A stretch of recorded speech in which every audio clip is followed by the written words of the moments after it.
ناظرین، ہم بات کر رہے ہیں علامات و اشراط کی سب سے آخری اور بڑی علامات و اشراط الساعۃ میں سے ایک دخان پر۔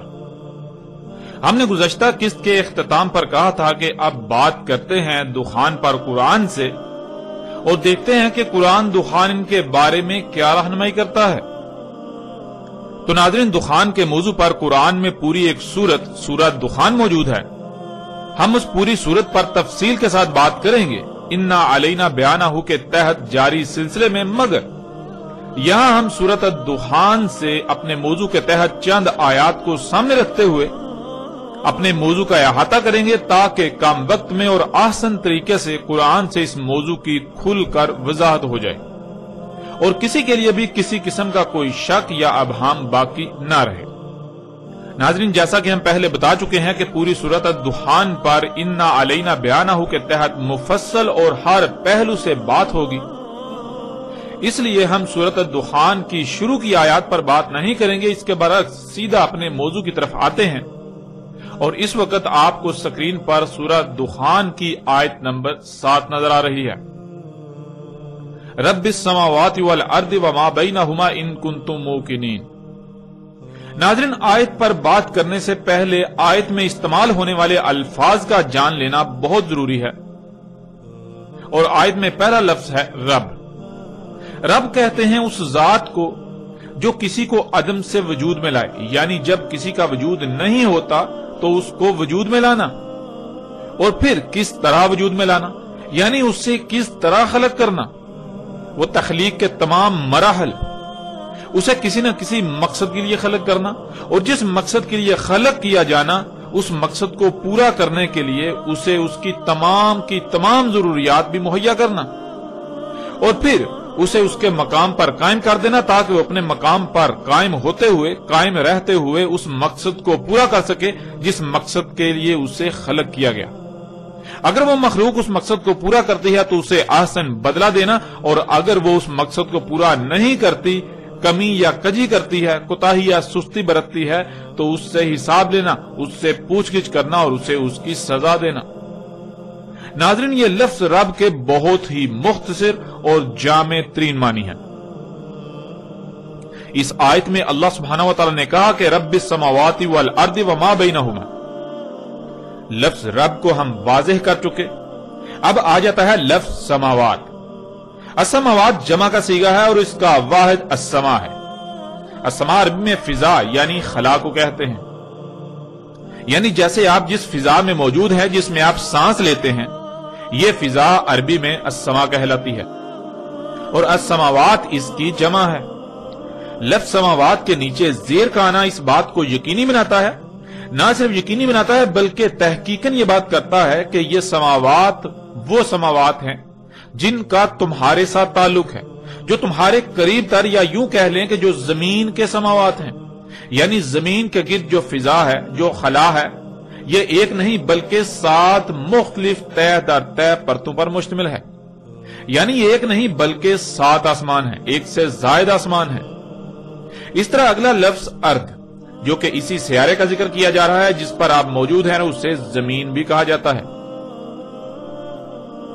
آگے آ جاتا ہے وما بینہما، جس کے معنی ہے جو کچھ بھی ان دونوں میں ہے، یعنی جو کچھ بھی آسمانوں اور زمین کے درمیان ہے، جو کچھ بھی ان کے درمیان ہے، ان میں ہے۔ اب آتے ہیں ناظرین اس آیت کی طرف، اور آپ سکرین پر دیکھ سکتے ہیں کہ آیت میں بالکل صراحت کے ساتھ یہ کہا جا رہا ہے کہ رب السماوات والارض وما بینہما۔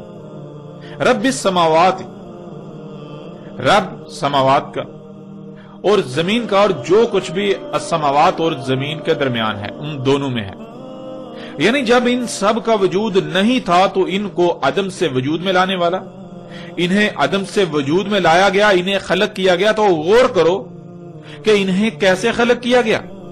تو ناظرین، کیا قرآن اس سوال کا جواب نہیں دیتا انہیں کیسے خلق کیا گیا؟ ہم پچھلی قسط میں تفصیل کے ساتھ یہ واضح کر چکے کہ زمین و آسمانوں اور جو کچھ بھی ان میں ہے انہیں کیسے اور کس سے خلق کیا گیا۔ انہیں کس سے خلق کیا گیا؟ انہیں دخان یعنی گیسوں سے خلق کیا گیا۔ جیسا کہ آپ اس آیت کو اپنی سکرین پر دیکھ سکتے ہیں کہ سورہ فصلت کی آیت نمبر 11 میں اللہ سبحانہ و تعالیٰ نے بالکل واضح الفاظ میں یہ بات بتا دی کہ زمین و آسمان خلق سے پہلے دخان یعنی گیسیں تھیں۔ انہیں دخان یعنی گیسوں سے خلق کیا گیا، اور پچھلی قسط میں بھی آپ اس بات کو تفصیل کے ساتھ جان چکے کہ زمین و آسمان اور جو کچھ بھی ان میں ہے ان سب کو گیسوں سے خلق کیا گیا۔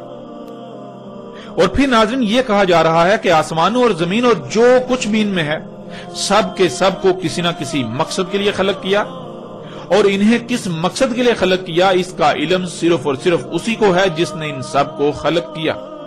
اور پھر ان کی ضروریات کیا ہیں، ان کی مقدار کیا ہے، ان کا معیار کیا ہے، یہ سب بھی صرف اور صرف اسی کو علم ہے جس نے ان سب کو خلق کیا، انہیں وجود عطا کیا۔ وہ مقصد کیسے پورا ہوگا جس مقصد کے لیے انہیں خلق کیا گیا اس کا بھی علم صرف اور صرف اسی کو ہی ہے۔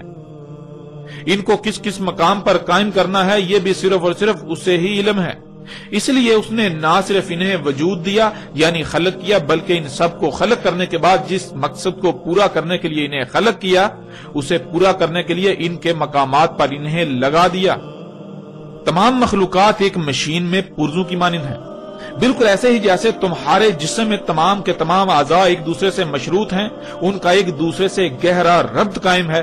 جب ایک اپنی ذمہ داری کو پورا کرے گا تو دوسرا اپنی ذمہ داری پوری کر پائے گا، اسی طرح تیسرا، یوں پورا جسم ٹھیک رہے گا۔ پورے جسم میں ایک بہترین توازن قائم ہے، میزان قائم ہے۔ جب تمام کے تمام اعضاء اپنے اپنے مقام پر رہتے ہوئے اپنی اپنی ذمہ داری پوری کریں گے تو پورے جسم میں وہ میزان، وہ توازن برقرار رہے گا، یوں پورا جسم ٹھیک رہے گا۔ بالکل یہی مثال آسمانوں، زمین اور ان میں جو کچھ بھی موجود ہے ان سب کی ہے۔ یوں ایک بہترین اور پیچیدہ ترین میزان وضع کر دیا۔ وہ میزان تب تک برقرار رہے گا جب تک یہ تمام کی تمام مخلوقات یعنی آسمان اور زمین اور جو کچھ بھی ان میں ہے یہ سب کا سب اپنے اپنے مقام پر رہتے ہوئے اپنی اپنی ذمہ داری پوری کرے گا۔ ورنہ اگر کسی ایک نے بھی اس ذمہ داری کو ترک کر دیا، سستی کی یا لاپرواہی کی، یا کسی ایک نے بھی رائے برابر تبدیلی کی، یا کسی ایک کو بھی اس کے مقام سے ہٹا دیا گیا، اس کے مقام میں تبدیلی کی گئی، اس میں کوئی بدلاؤ کیا گیا تو میزان برقرار نہیں رہے گا، میزان میں خسارہ ہوگا اور نتیجتاً سب کچھ درہم برہم ہو جائے گا۔ اور پھر ایسا نہیں ہے کہ وہ ذات جس نے وجود دیا وہ پوچھ گچھ نہ کرے یا پھر وہ سزا نہ دے، بلکہ وہ ذات جس نے انہیں وجود دیا وہ انتہائی سخت پکڑ بھی پکڑنے والی ہے، وہ سخت ترین پکڑ بھی کرتی ہے، وہ حساب لیتی ہے، وہ پوچھ گچھ بھی کرتی ہے۔ اب ناظرین سوال یہ پیدا ہوتا ہے کہ یہ سب کن کو کہا جا رہا ہے؟ آپ سب یہ جانتے ہیں کہ قرآن اللہ کا کلام ہے، یعنی اس قرآن میں جو کچھ بھی آیات کی صورت میں مذکور ہے یہ اللہ کی اول تا آخر ہر لمحہ تمام کے تمام انسانوں سے کی گئی گفتگو ہے جو کہ آیات کی صورت میں اس قرآن میں موجود ہے۔ یہ قرآن اللہ کا کلام ہے، یعنی پیچھے آسمانوں اور زمینوں اور جو کچھ بھی ان میں ہے ان کے بارے میں جو کہا گیا، جو بتایا گیا، یہ اللہ کا انسانوں سے کلام ہے۔ انسانوں سے اللہ یہ کہہ رہا ہے، اور کیوں کہہ رہا ہے؟ اس لیے کہہ رہا ہے کہ تم ایسا مت کرنا، تم اس بات کا خیال رکھنا کہیں بھی کوئی چھیڑ چھاڑ نہ کرنا، کیونکہ سب کچھ تم پر واضح کر دیا گیا۔ تم ان میں چھیڑ چھاڑ نہ کرنا، تم ان میں پنگے نہ لینا، ان کو ان کے مقامات سے نہ ہٹانا، ورنہ کیا ہوگا؟ ورنہ سب کچھ درہم برہم ہو جائے گا۔ اگر تم اس کا یقین کرنے والے ہو جو کچھ کہا گیا آسمانوں اور زمین اور جو کچھ بھی ان میں ہے ان سب کے بارے میں، تو تم ایسا مت کرنا۔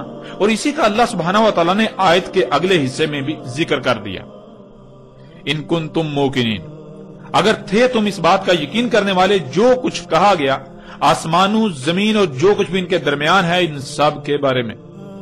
اب ناظرین ذرا غور کریں، جب اللہ سبحانہ و تعالیٰ نے آسمانوں، زمین اور جو کچھ بھی ان میں ہے ان سب کے بارے میں سب کچھ واضح کر دیا، ان سب کو گیسوں سے خلق کیا گیا۔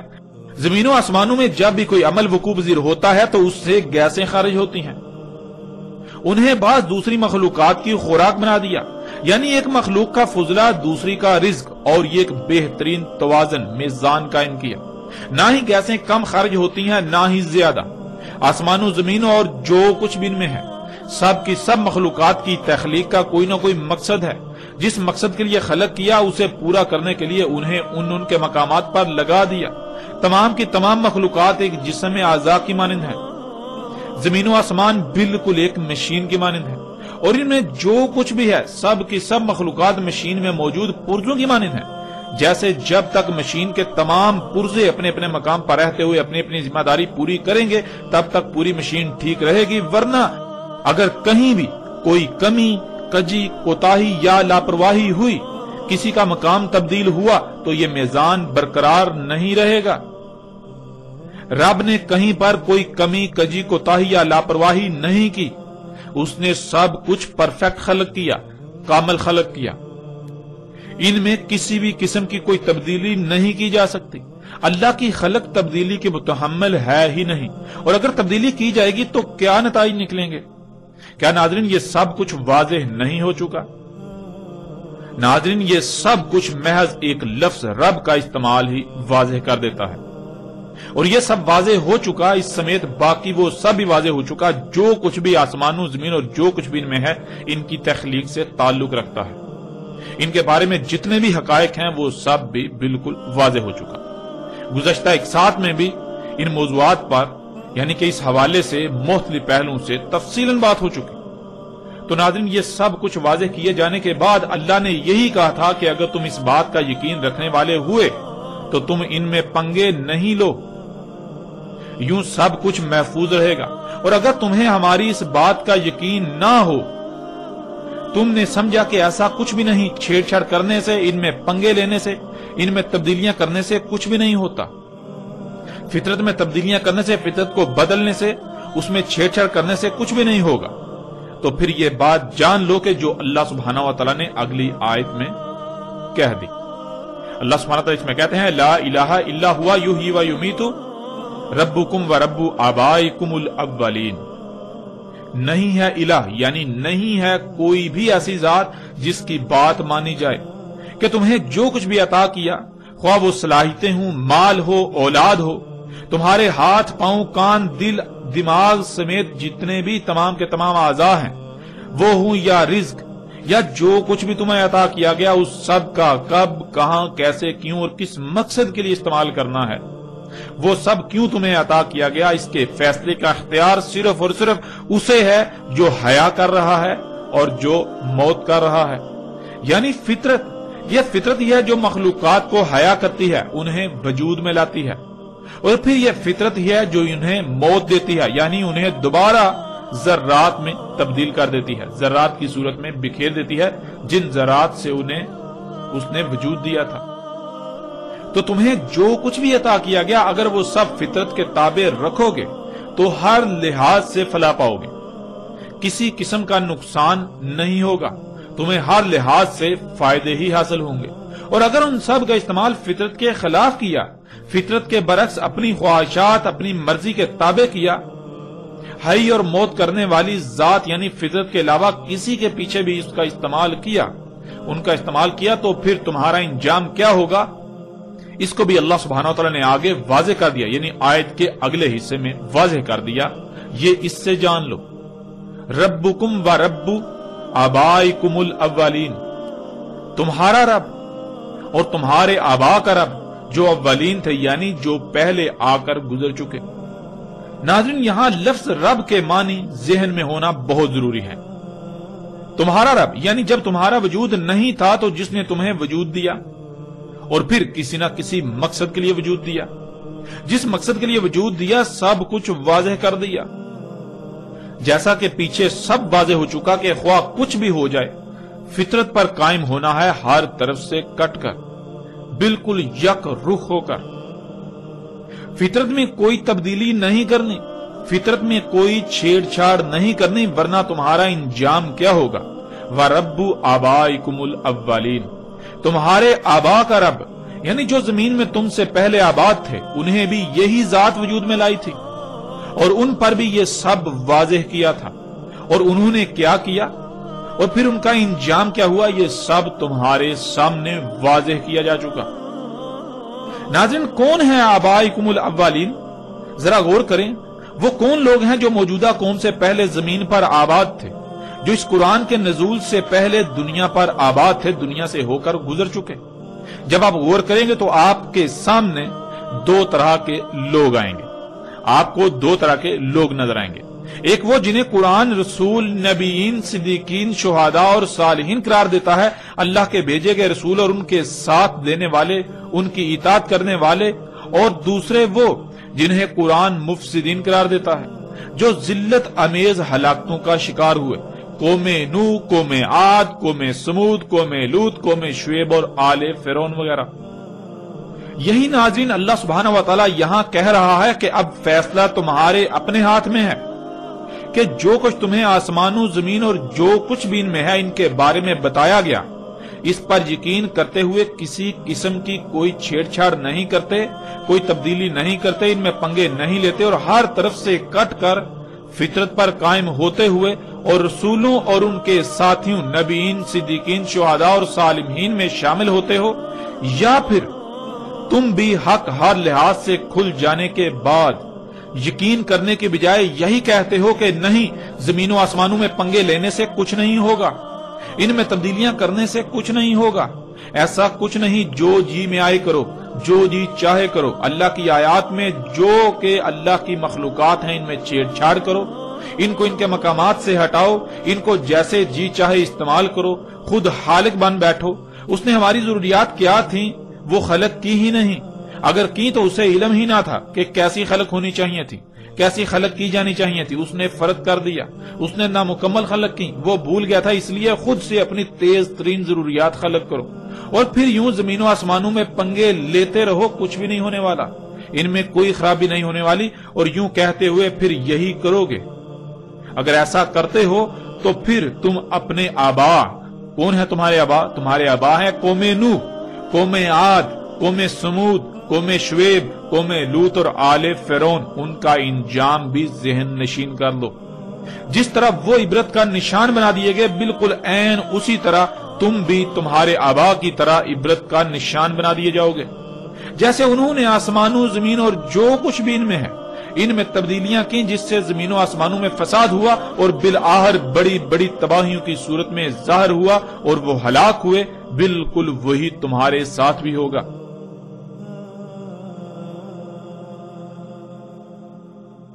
اب ناظرین، یہاں تک اللہ سبحانہ و تعالی نے نہ صرف آسمانوں، زمین اور جو کچھ بھی ان میں ہے ان سب کے بارے میں سب حقائق کھول کھول کر واضح کر دیے، بلکہ انسانوں کو ہر لحاظ سے متنبہ بھی کر دیا کہ اگر وہ اللہ کو الہ بناتے ہیں، یعنی فطرت پر قائم ہوتے ہیں، تو ان کا شمار کن میں ہوگا، اور اگر وہ اللہ کی دعوت کا یقین کرنے کے بجائے، یعنی جب انہوں نے اللہ کی بات کو نہ مانا، اس میں شک کیا اور آسمانوں، زمین اور جو کچھ بھی ان میں ہے ان میں پنگے لیے، تو نتیجتاً تباہیاں آنا شروع ہوئیں، تو بجائے اس کے کہ وہ اپنی آنکھوں سے یہ سب دیکھ کر اللہ کی دعوت، اللہ کی بات کا یقین کر لیتے اور باز آ جاتے فساد کرنے سے اور دنیا اور آخرت کی خلاقت سے بچ جاتے، بلکہ انہوں نے اپنی آنکھوں سے دیکھ کر یقین کرنے اور فطرت میں چھیڑ چھاڑ کرنے، اس میں تبدیلیاں کرنے سے باز آنے کے بجائے اپنی اسی روش کو برقرار رکھا، تو پھر ان کا انجام کیا ہوگا، یعنی پھر ان موجودہ انسانوں کا انجام کیا ہوگا، یہ سب بھی واضح کر دیا۔ ان کا انجام بھی بالکل وہی ہوگا جو ان سے پہلے ان کے آبا کا ہو چکا۔ کون ہیں ان کے آبا؟ قوم نوح، قوم عاد، قوم سمود، قوم شعیب، قوم لوط اور آل فرعون وغیرہ۔ ان سے بالکل مختلف نہ ہوگا، ان کی حالت بھی بالکل انہی کی طرح کی ہوگی، ان کے ساتھ بھی بالکل وہی کیا جائے گا، وہی ہوگا جو ان کے ساتھ ہوا۔ اور ان کے ساتھ کیا ہوا، اللہ سبحانہ و تعالیٰ نے قرآن میں بار بار یہ بات کھول کھول کر واضح کر دی۔ ناظرین، اب یہاں سوال یہ پیدا ہوتا ہے کہ اتنا کچھ واضح ہونے کے باوجود بھی موجودہ قوم یعنی زمین پر آباد موجودہ انسانوں نے کیا کیا؟ آپ غور کریں گے تو آپ پر سب کچھ کھل کر واضح ہو جائے گا۔ آگے اللہ سبحانہ تعالیٰ کیا کہتے ہیں اسے بھی جان لیں۔ آگے اللہ سبحانہ تعالیٰ آیت نمبر 9 میں کہتے ہیں بل ہم فی شک یلعبون، بلکہ یہ شک میں پڑے لعب کر رہے ہیں۔